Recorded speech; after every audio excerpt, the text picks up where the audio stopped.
Hey everybody, TJ here, and I'm continuing with my Star Trek week for the rest of the week. So let's see, let's pick up where I left off, and that was Star Trek II: Wrath of Khan, considered one of the best Star Trek movies ever made. And so let's see, what's next? Why not Star Trek III: The Search for Spock?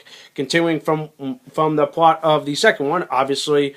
Spock has passed on, but Kirk was informed that he may still be alive, and so what they do is, obviously they go back to the planet supposedly where Spock's body was left, and of course they find out that it's missing. So where is he? So and then just goes from there, and it's a little bit of an interesting plot, as you know, like I said, and this movie has a little bit of a special place for me because this is the very first Star Trek movie that I ever saw as a kid, actually. So it kind of introduced me to the whole sci-fi genre, and of course, just made me say, "Ooh, this is pretty cool."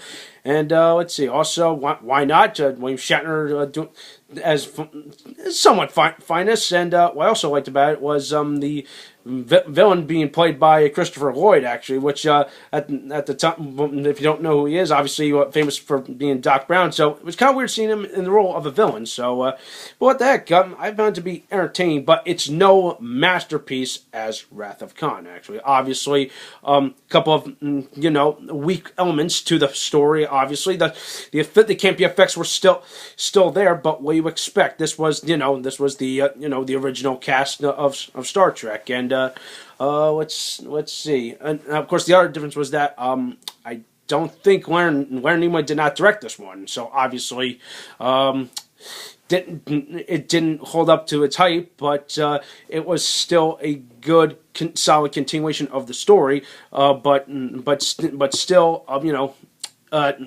else do I say this? But it still, kind of holds up. Okay, it's a little bit of a mixed bag, but it's still part of the Star Trek franchise, actually. So trust me, I've seen the worse of the Star Treks, but this is slightly better than what everyone else is thinking, obviously. So let's see, what else can I say? The only thing I didn't really like was I think was some of the early elements just had me scratch my head like what. Why? But then, of course, it goes along, and you find out what's going on. And it just goes from there. Okay, it's kind of went back to the formula of the first movie, where it's like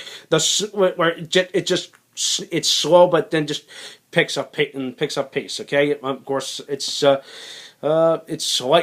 slightly better than the first movie, but it's but not as good as Star Trek: Wrath of Khan. So with that in mind, I'm gonna give this a 6.5 out of 10. Okay, so it could be for better or for worse. Let's just leave it at that. So that does it for today. Keep it tuned here for some more Star Trek films. Take care.